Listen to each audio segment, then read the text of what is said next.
Jornada de trabalho, hora extra, 13º salário, férias remuneradas, fundo de garantia, seguro-desemprego, adicional noturno. Estes são alguns dos direitos trabalhistas garantidos pela CLT, a consolidação das leis trabalhistas e pela Constituição brasileira.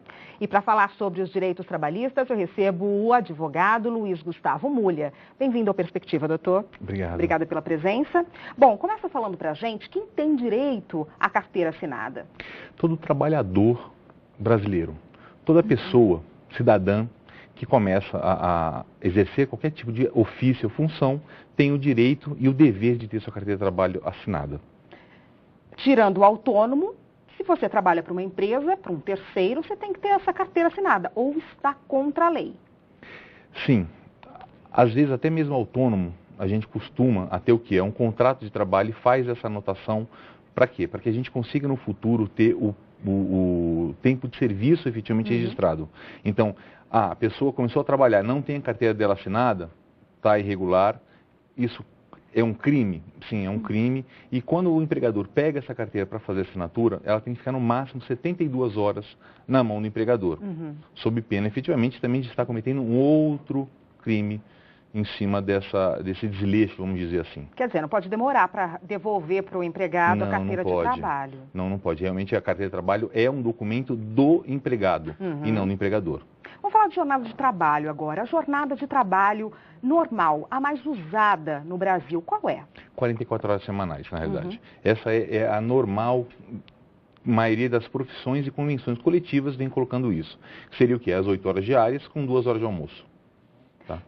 Algumas profissões, pela convenção coletiva, mesmo da categoria, pode se diferenciar aí esse tipo de jornada de trabalho? Pode. Tem aquela questão do plantonista, tem aquela questão da pessoa que trabalha em escala, né? Seria aquela assim, escala de 12 por 36. Depende muito da atividade desempenhada pelo empregado, né? Sempre respeitando a convenção coletiva. Isso não quer dizer que o empregador vai hoje pensar, eu vou mudar esse trabalhador, eu vou botar ele, em vez de trabalhar durante o dia, trabalhar à noite, e querer fazer alguma alteração sem ter efetivamente a anuência do sindicato, não, pode esquecer que vai estar efetivamente irregular. Como é que o empregado sabe disso? Se a carreira que ele segue, né, o cargo que ele ocupa, o empregador está seguindo a lei? Tá. Isso aí a gente tem que tomar um certo cuidado. Por quê? Porque a gente tem empresas e até mesmo órgãos públicos que possuem o seu cargo de plano de salário, seria o famoso PCCS. Esse PCCS, ele tem que efetivamente ter o quê? Anuência ou pelo menos conhecimento do sindicato, para que ele consiga efetivamente saber a função dele. Agora, se a gente colocar de uma maneira mais abrangente, por exemplo, o que um auxiliar de limpezas gerais faz? Qual é o sindicato dele que ele está vinculado? Porque aí ele vai estar o quê? Ele vai saber efetivamente que ele vai ter o direito trabalhista ali. Agora, as funções aí desempenhadas é a empresa que vai fornecer. E ele tem que saber direitinho qual é a carga horária dele, até por conta de hora extra, né? Como é que funciona a hora extra para cada trabalhador? A gente tem que verificar novamente o que a gente fala, né? Enquanto o concurso público a gente tem um edital como a espinha dorsal da relação de trabalho, a gente na CLT tem o quê? O contrato de trabalho juntamente com o acordo coletivo ou a convenção coletiva, dependendo da categoria que a gente esteja trabalhando. Em cima disso, qual a função que você trabalha? Qual a função que você efetivamente presta ao empregador? Foi determinada? Vou, através do acordo coletivo, da convenção coletiva, verificar as minhas horas de trabalho. Se é 44, se é 36, se eu tenho 2 horas de almoço, se eu vou trabalhar 7 dias por semana com 1 hora de almoço só, ou se obrigatoriamente são 2 horas, é no acordo coletivo que ele vai verificar isso. E aonde que ele consegue isso? Diretamente no sindicato. Se o empregado for efetivamente sindicalizado, ele vai lá e busca uma cópia sem custo nenhum. Se ele não for sindicalizado, alguns sindicatos cobram uma taxa de impressão. Mas hoje, pela internet, você consegue fazer essa consulta facilmente. Hora extra, doutor, também gera banco de horas, né? Banco de horas é uma coisa que os trabalhadores têm muitas dúvidas. Por quê? Eu posso fazer banco de horas, eu posso acumular horas em qualquer hora extra que eu fizer? Quem decide isso? O patrão ou eu? Ou é uma coisa resolvida com o sindicato? Como é que funciona o banco de horas? O banco de horas é uma modernidade que a gente vê na nossa relação trabalhista. Por que eu digo que é uma modernidade? Até recentemente a gente tinha o quê? Aquela questão do cartão de ponto. Eu ia lá bater meu ponto, eu de repente colocar só a minha digital, eu fazer a anotação específica. Esse era o normal que eu tinha. Hoje, o que a gente faz? Banco de horas. Está na CLT? Não está na CLT. Está onde? Está no acordo coletivo. E aí ele vai colocar o quê? As condições. Que condições seriam essas? O empregado tem que chegar às 8 horas. O horário de trabalho dele é de 8 às 18, com 2 horas de almoço. Ele chegou às 8h15. Ele vai ser penalizado? O acordo coletivo tem que colocar isso. Vai ser dado efetivamente um período a mais para o trabalhador chegar, de 5, 10, 15 minutos, acordo coletivo. E se o trabalhador chegar 7h50, chegar antes, isso vai cair como hora positiva no banco de horas? O acordo coletivo tem que colocar. E se o funcionário esquecer efetivamente de bater o ponto, como é que vai ficar isso? E na saída dele? Porque se a gente parar e pensar o banco de horas, ele é uma modernidade ótima para o empregado e o empregador. Mas desde que eu respeite efetivamente isso. De que maneira? Eu chego para trabalhar? Ponto, bato ponto. Eu saio na hora do almoço? Bato ponto. Eu volto do almoço? Bato ponto. Eu vou embora? Bato ponto. E nunca admitir o que a gente já começou a verificar, que algumas empresas passaram a fazer o quê? Aquela fila indiana. No final do expediente, sabe que vai precisar do trabalhador?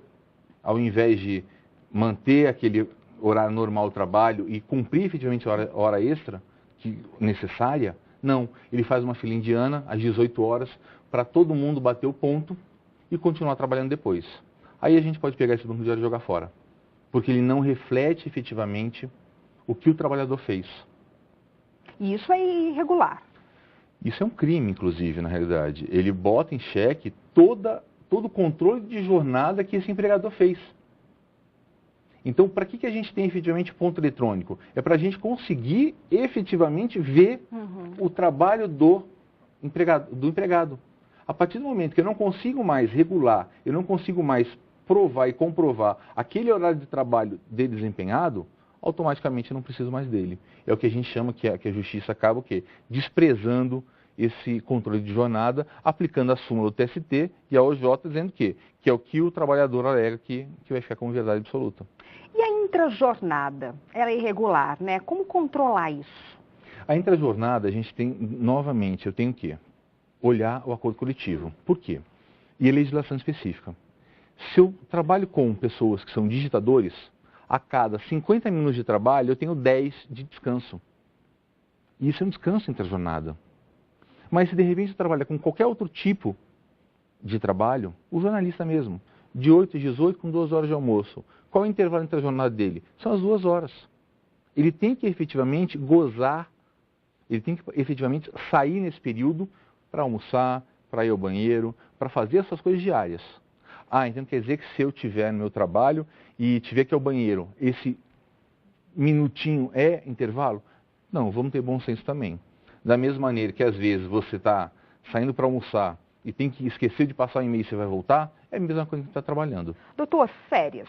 Como se dá a aquisição das férias? E férias, o que muita gente tem dúvida também, é em relação a poder dividir o período. Posso tirar 10 dias e 20 dias, 15, 15, 10, 10, 10? Isso é possível?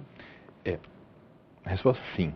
Primeira questão, quem tem direito a férias? Na realidade, todo trabalhador com carteira assinada que trabalhe mais de 15 dias, ele passa a ter o quê? Direito a férias. Férias essas que vai ter o período aquisitivo durante 12 meses e o concessivo nos consequentes 12 meses. Parcelamento de férias é possível? Desde que respeite o mínimo do parcelamento, que seriam o quê? 10 dias. Então, e só pode existir o quê? Um parcelamento. Então, eu posso dividir em 15, 15, eu posso dividir em 20, 10. Agora, eu não posso dividir 5, 6, não posso. Eu posso vender férias? Pode, um máximo de 1/3. Então, seria o quê? A pessoa poderia gozar 20 dias de férias e vender 10 dias. A pessoa poderia gozar 10 dias, depois mais 10, e vender 10? Não, porque se vender entende que também é um fracionamento. Então, ela tem que ter pelo menos 20 dias de descanso. Como que o empregador e o empregado negociam isso? É uma negociação? Aliás, eles podem conversar sobre isso individualmente com cada empregado? Sim. É normal isso acontecer nas empresas. Quando são muitos empregados e a partir desse momento começa a ter atrito, o sindicato vem e regulamenta em conversa com o empregador num acordo coletivo, numa convenção coletiva. Já o quê? Pactuando que a CLT já coloca. Exatamente o que a gente está falando. Um terço pode se vender, as férias podem ser parceladas, no máximo uma vez, mantendo 15 dias no mínimo. Quando Ou 10 dias no mínimo, desculpa. Sim, quando o empregado não consegue ali com o patrão, aí ele fala, não, tem que tirar os 30 dias, eu não posso parcelar isso, ou obriga ele a parcelar e ele não quer. Como que ele pode se defender disso? O que ele faz? Na realidade, a primeira questão é ele tem que conversar. Eu sou muito adepto à conversa. Ah, mas a justiça vou ganhar? Vai. Mas imagina o seguinte, se eu colocar o seu patrão na justiça, como é que vai ficar essa relação? Ela já vai ficar realmente péssima. Conversa. Não tem como conversar? Procure um sindicato da categoria ou um seu advogado para tirar dúvidas e pegar esclarecimentos. Não conseguiu? Vamos sentar numa mesa, vamos resolver, vamos conversar. Quando o trabalhador perde o direito às férias? Quando ele tem um número de faltas injustificadas muito grande. A partir desse momento ele perde direito às férias. Ou dois, ele perde direito a ter o quê? Ao direito à indenização das férias quando numa demissão, quando ele é demitido por justa causa. Explica pra gente a não justificativa aí, a falta não justificada. A CLT, ela vem e cataloga direitos e deveres do empregado e do empregador. Por exemplo, a partir do momento que eu fico doente, eu sei que eu tenho direito realmente a uma assistência, a realmente ficar, de repente, 15 dias em casa, mediante um atestado médico. Não, levantei gripado, não vou ao médico, não vou. Patrão, estava gripado. Não é justificada. Por quê? Eu não tenho um documento capaz de comprovar isso. Algumas convenções coletivas permitem o acompanhamento de levar a sua mãe ao médico, levar seu filho ao médico. Eu levo e não pego o atestado de comparecimento. Não é atestado médico, é de comparecimento que eu estou acompanhando. Com a união dessas não justificativas, eu acumulo uma quantidade determinada, acima de 15 dias, automaticamente eu começo a perder direitos a férias. Uma empresa pode decidir dar férias coletivas para os seus trabalhadores e de que forma isso é feito? Pode fazer isso de uma maneira justificada. Por exemplo, o comércio não está indo bem, a fabricação de determinado produto não está tendo a saída determinada, a esperada. E ao invés dele fechar o ponto de trabalho, ele prefere fazer o quê? Das férias coletivas antecipadas, às vezes, mas sempre o quê? Em conversa com o sindicato. Não é simplesmente o empregador falar o seguinte, vai estar todo mundo de férias coletivas aqui agora. Não. Ele vai sentar com o sindicato e vai conversar. Agora, existem também aquelas situações, como produtor rural, como, de repente, pescador, ou de repente até mesmo algum ramo do comércio, que sabe que eu tenho uma alta no comércio, uma alta de produção, e de repente eu tenho uma baixa. Ao invés dele ter aquele momento de alguns funcionários estarem gozando férias, ele já na contratação coloca, olha, o período da estiagem, você vai entrar em férias coletivas, você vai estar em férias. O período entre a semana de Natal e Ano Novo, você vai estar em férias. Então já foi pactuado na hora da contratação. Sempre o quê? Com homologação, com a conversa com o sindicato. O trabalhador continua recebendo normalmente nesse período de férias coletivas? Depende. Na grande maioria das vezes, sim. Por que eu coloco que depende? Porque, exemplo, greve ou, de repente, uma questão de férias coletivas de uma multinacional fabricante de veículos. Isso é pactuado entre acordo coletivo, sindicato e empregador. Agora, na grande maioria, esse exemplo que eu dei, por exemplo, de um restaurante, de uma empresa, que vai realmente ter aquele lapso temporal fechado, vai receber normal. Por quê? Ele está fazendo, ao invés de eu separar as férias dos meus trabalhadores mensalmente, eu vou juntar todo mundo e dar férias num determinado momento. Aí sim é garantido a ele o direito. Tem um período máximo para as férias coletivas? Tem 20 dias, na realidade, geralmente a gente coloca. 30 dias é o período de gozo de férias. Esse é o período de férias dele. Agora, o que a gente costuma aconselhar a nunca extrapolar os 20 dias. Por quê? Porque eu tenho aquele funcionário que às vezes pode querer efetivamente o quê? Vender suas férias. E aí seria o quê? Um terço dos 30 seria 10 dias. Continuando no assunto trabalhista, quando ele tem direito ao fundo de garantia, a esse saque? O fundo de garantia, ele é predeterminado por lei. Então, ele tem o quê? Quando ele é demitido sem justa causa, ele tem direito ao saque com um adicional de 40%. Ele recebe o seu lacre de continuidade e as guias vai sacar. Dependendo da doença que ele passa. Câncer, doenças cardíacas agora, a questão de AIDS, ou quando ele quer fazer o quê? A compra de um imóvel. Minha Casa Minha Vida, ou realmente utilizar a Caixa Econômica Federal e fazer a compra de um imóvel para ele, a primeira compra. Ele pode utilizar esse dinheiro para fazer esse saque de FGTS. E o que ele precisa para isso? Ele tem que comprovar que está nessas situações aí que o senhor citou para poder sacar, se ele não foi demitido, que é sem justa causa, que é uma das condições? Ele precisa comprovar. Vamos lá, se ele de repente vai comprar uma casa, ele está negociando a compra da casa, tem a documentação, ele vai junto à Caixa Econômica Federal e faz essa comprovação. É uma comprovação objetiva. Não pega no subjetivo de nada. Então a Caixa Econômica já está bem. A pessoa está doente, por exemplo, está com AIDS. Ela tem um laudo, ela tem um exame. Então é bem objetivo. Então a Caixa Econômica, eu procuro sindicato, procuro advogado, não. Diretamente na Caixa Econômica Federal, tem os critérios objetivos, através do site mesmo você consegue verificar isso, a utilização. Preencho os requisitos? Preencho. Vou pedir meu saque. Vou pedir o levantamento desse dinheiro. Lembrando que muitas das vezes esse levantamento, compra da casa, ele não passa na sua mão. Ele vai direto para o vendedor. Ele vai direto para a incorporadora. Não, eu não estou nesses critérios objetivos. Eu acho que eu tenho esse direito. Aí sim, procuro o sindicato, procuro um advogado e a gente vai poder auxiliar. Se a pessoa tem o direito de sacar o fundo de garantia, está dentro daquelas condições que o senhor citou, e ela decide por bem não sacar o dinheiro, deixar lá. O que acontece com esse dinheiro? Ele fica na conta, normalmente na conta vinculada, e fica remunerando sem problema nenhum. Qual é o problema que a gente verifica? Se a pessoa é demitida, ela tem o direito do saque, e ela não saca esse valor, e daqui a 3, 4 anos ela fala, não, eu preciso do dinheiro, eu quero sacar. Ela vai ter que fazer o quê? Procurar a justiça para fazer saque, ou 2, ir lá no empregador que o demitiu e pedir que seja emitido um novo lacre de condutividade, e ela com esse lacre, juntamente com a carteira de trabalho, tentar e fazer o seu saque junto à Caixa Econômica Federal. Mas lembrando que quanto mais tempo se demorar, mais complicado vai ser o diálogo entre seu ex-empregador e ele. Porque ele não vai entender muito como é que uma pessoa deixou um dinheiro vinculado na conta e será que tem alguma coisa errada? Então pode criar realmente um atrito nas relações. Mas e se ele não sacar, não tiver esse desejo de sacar, fica lá e ele recebe na aposentadoria? Fica lá e ele, na hora quando ele se aposenta efetivamente, ele pede o resgate e ele consegue fazer o resgate automaticamente. Vamos lá falar de demissão, agora demissão por justa causa. Quem pode ser demitido? Quem efetivamente é demitido por justa causa? Em que situação o empregado pode dispor disso? Tá. O que eu aconselho geralmente aos empregados? Sempre pegar a CLT e abrir no artigo 482. Por quê? Nele vem colocando quais são as faltas graves. Então hoje, simplesmente, eu levantar, eu empregador, vim falar, vou te demitir por justa causa. Eu posso? Não posso. Eu tenho que verificar se uma das faltas cometidas pelo empregado estão ali objetivamente delineadas e se é caso de demissão por justa causa. Por exemplo, furto. Eu furtei meu empregador. É causa de advertência ou é caso de demissão por justa causa? É causa de demissão por justa causa.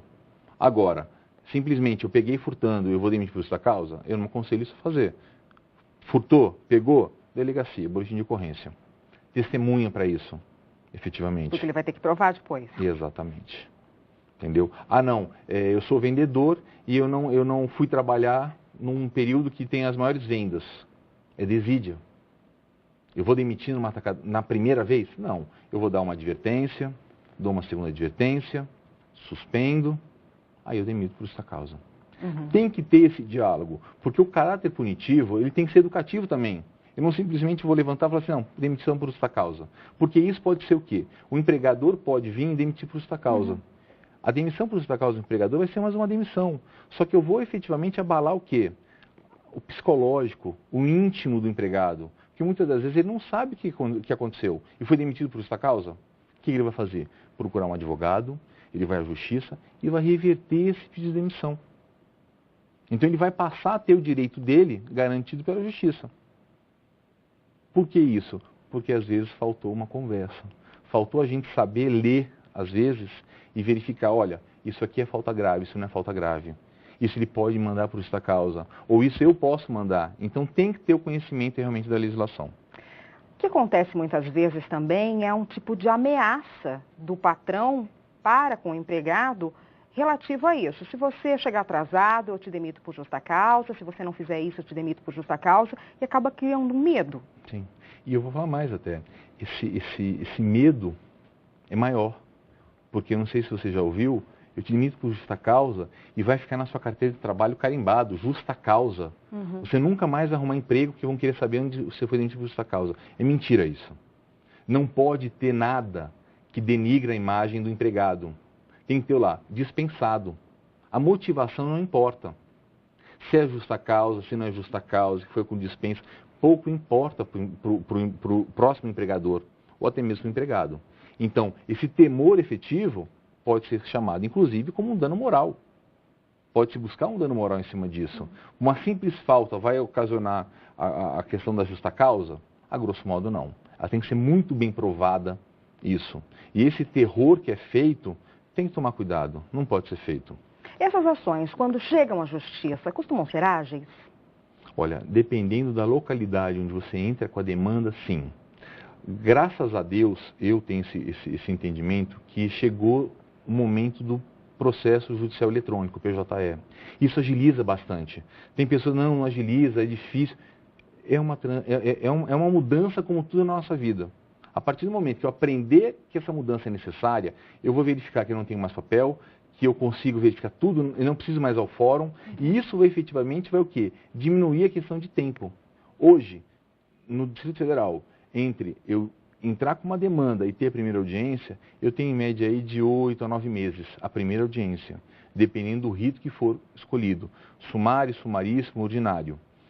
Ele julgado no tribunal, eu coloco mais ou menos o mesmo período, de 6 a 9, 10 meses de sair do tribunal. Vai para o TST. As causas de Brasília, como tem essa questão de ficar muito tempo travado no tribunal e ser Brasília, o envio é muito rápido, também é mais rápido. Então, vamos dizer, primeira, segunda e terceira instância de um processo de uma demanda judicial, chutando baixo, uns 2 anos, 2 anos e meio. Licença maternidade agora, a gente sabe que é um direito garantido Sim. às mães, né? Tem um período estendido agora. Como é que funciona para conseguir esse período um pouco maior com o filho? Esse período maior, na realidade, a gente tem que verificar se a convenção coletiva já pactuou. Não, pactuou para 180 dias, não tem que se falar sobre isso. O empregador não tem que nem opinar sobre isso. Ah, não, vai ficar 120, 4 meses, não importa. 180 é 180. O que é normal acontecer? A pessoa sai de licença maternidade, quando retorna, ela pede o quê? Férias, para ficar um pouquinho mais. Só que ela esquece que ela tem direito aqui à estabilidade, o que a gente chama de estabilidade provisória. Que ela começa a contar quando? Quando ela retorna efetivamente ao trabalho. Então a gente tem várias demandas trabalhistas favoráveis de que a pessoa engravidou, ficou 180 dias fora, 120 dias fora, a empresa dá as férias para ela pensando que esses 30 dias vai matar a estabilidade provisória, manda ela embora. Ela retorna, porque ela tem direito ao trabalho. Então hoje, a legislação permite efetivamente o gozo de 180 dias? Permite, pode permitir. Hoje, no funcionalismo público, a grande maioria já permitiu. Hoje, o GDF, por exemplo, concede 180 dias. Mas eu também tenho outros órgãos, por exemplo, autarquias. Algumas autarquias não permitem. Coloca só 120. Seriam os 4 meses. Isso como é que se dá? Conversa, legislação. Não, a convenção coletiva não fala nada sobre isso. Eu sou empregado privado.